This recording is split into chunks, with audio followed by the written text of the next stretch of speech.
such a time as this.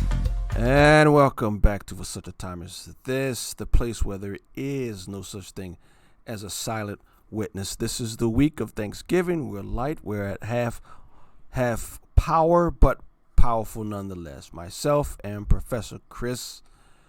Good evening. Good evening. Good evening. For such a time as this. Well, it is hard for us to go further without dealing with the big 8 million pound gorilla in the room. And it is the impeachment hearings. This nation is being ripped apart. And so, want to play a clip because it seems like these last 2 weeks, everything surrounded Ambassador Sondland. And so what I want to play is a clip with Representative Michael Turner. And I want you to listen to this, and then we'll comment. All right, here's the clip. Well, after you testified, Chairman Schiff ran out and gave a press conference and said he gets to impeach the President of the United States because of your testimony. And if you pull up CNN today, right now, their banner says Sondland ties Trump to withholding aid.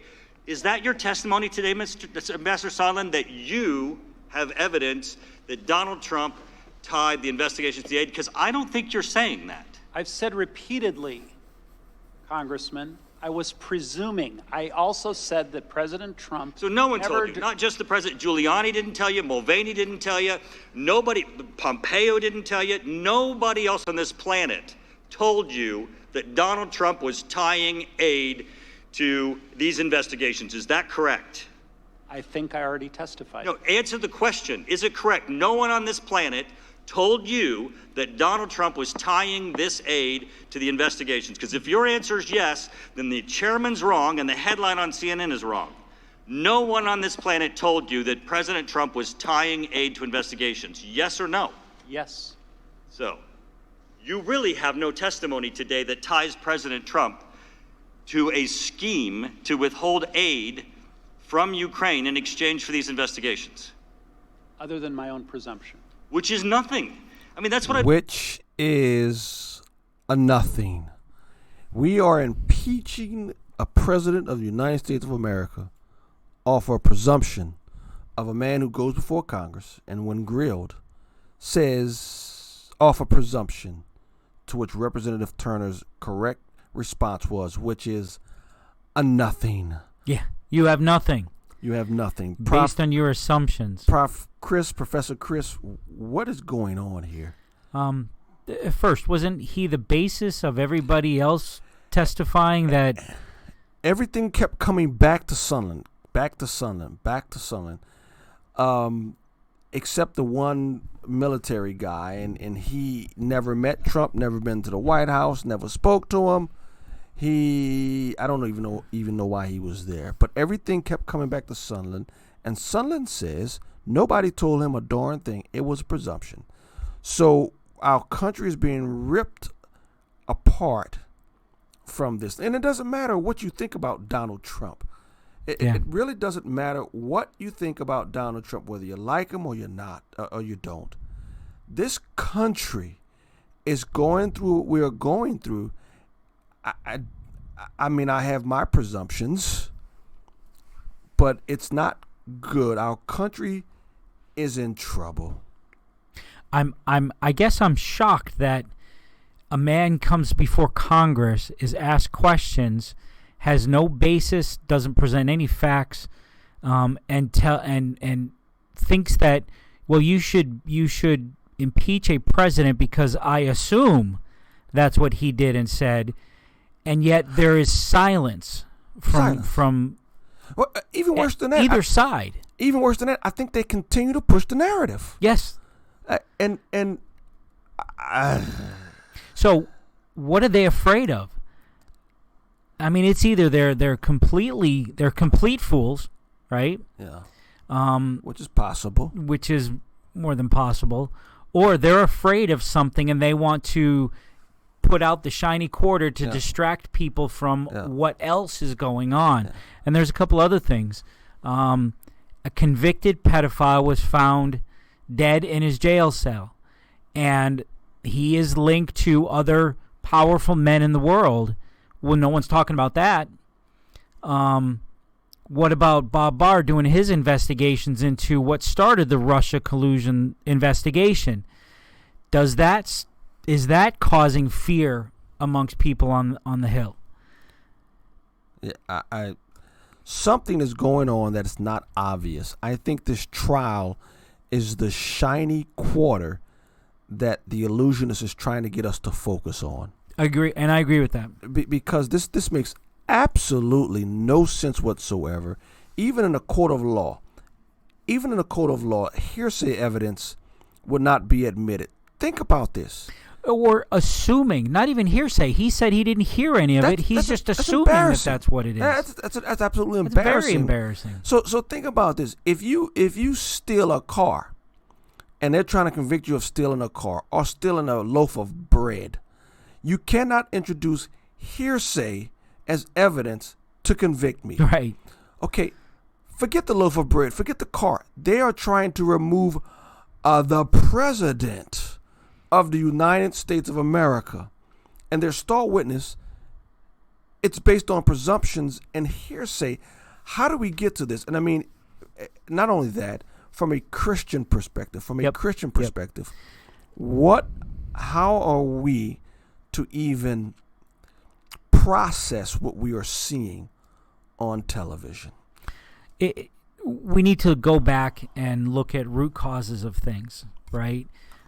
All of this is symptoms. Everything, all the controversies, this impeachment, the issues with the social justice warriors and all the things we've been talking about, those are the symptoms. Those are the last parts of a disease that's been killing this country, like cancer. So you got to look at what started all of this. In my opinion, it's been when in the 50s and 60s, and really the radical revolution of the 60s, tried to remove, and did, in my opinion, eventually remove God from the town square.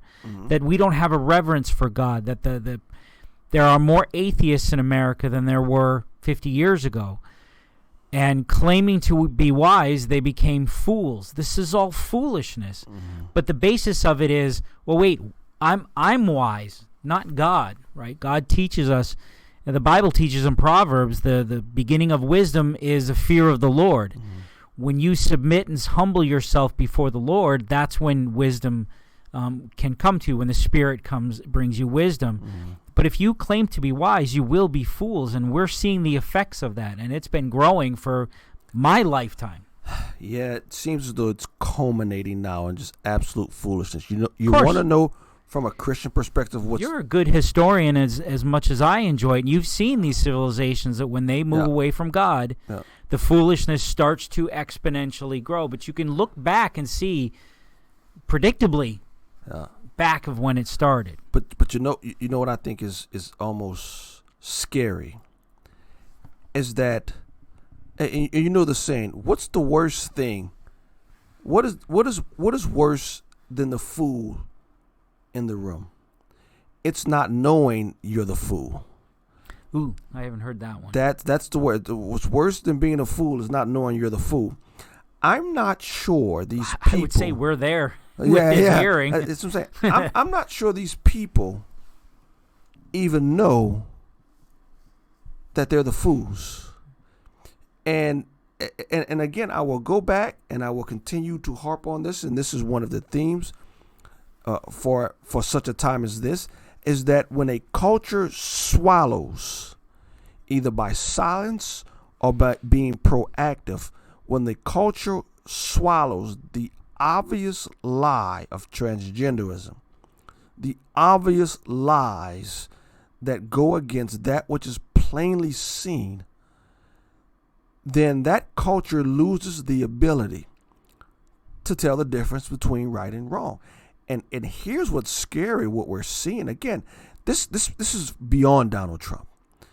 This culture not only does not know the difference between right and wrong, I think our country doesn't even know what's real and what's not.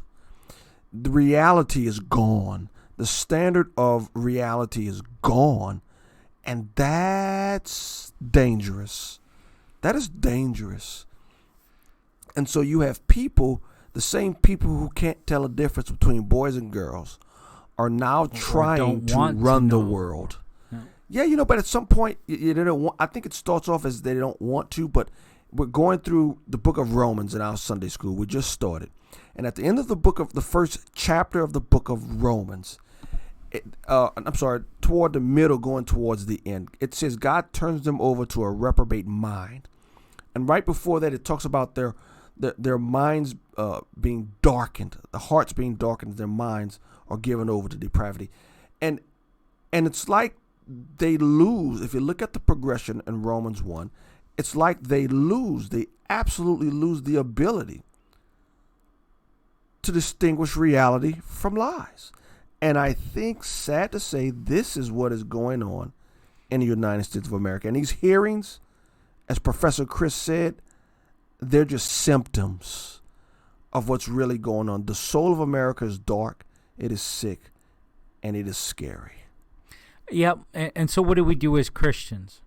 The first thing, we always say this, and I find it fascinating that I now get mocked for saying this, but we pray for our country. Yes. The Lord told us, pray for each other. Pray. It is right in the Lord to pray. The prayer of a righteous man is a wonderful thing. Prayer is Christ prayed constantly for people. If he did it, then it's our duty in love to pray for others. We speak the truth and we don't stand down. Part of this, and that's our purpose here in this podcast, is to continue to but speak the truth. But speak the truth with love. Remember, if you don't have love, you're just a gong, a clanging gong that makes noise. So we need to make sure that it's always with love, that we always provide an answer for the hope that lies within, but also not to stand down when it's the truth. And I think the rest is we have faith that God, this is all serving God's purpose. Yes. Is this the impetus for his returning sooner rather than later? I pray for his return. I hope so. I had to look it up, Romans 1, because I think I mixed it up.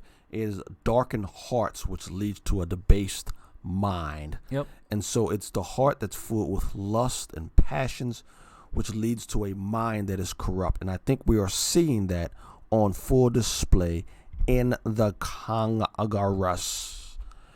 So, Christians, I think it would be wise for all Christians to see what's going on and to prepare. However that looks in your context, prepare, because you now have a government that has lost contact with reality. And it's not like we haven't seen it before. Sad to say, we've seen it in Stalin's Russia. We've seen it in Hitler's Germany. Yep. We've seen it in Pol Pot. What was that? Cambodia. We've seen it in Cambodia. We've seen it China. In China. We've seen it when the North Korea, all throughout history. Yep. When those who are in power lose contact with reality and they begin to live out their corrupt fantasies with their power, people suffer. People will suffer. So Christians recognize, I personally believe we are in the days of Jeremiah. I believe these things are happening because God is showing just how corrupt the country is so that judgment will follow. So people, you look at this. Again, this goes way beyond Donald Trump. Is Donald Trump perfect? No. Has he made mistakes? Yes. But they're making up stuff. I mean, they're just making stuff up right now. They're making it up. And it seems as though they cannot tell the difference between not only right and wrong, truth and reality. It's gone. Yeah. It's gone.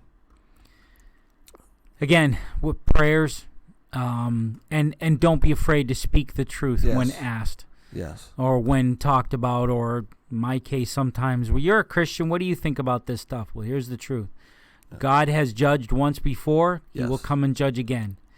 And it's a freight train, and I love how Ray Comfort describes it. It's a freight train coming at you. Yep. What's more important to me is telling you our sins are going to be judged. Yes. And that's what matters on an individual level. Yes. As in the days of Noah, so shall the second coming of man be. Have a good night. Good night, everyone. Christians, pray and prepare because it's coming. Your government is officially insane. Good night. Good night.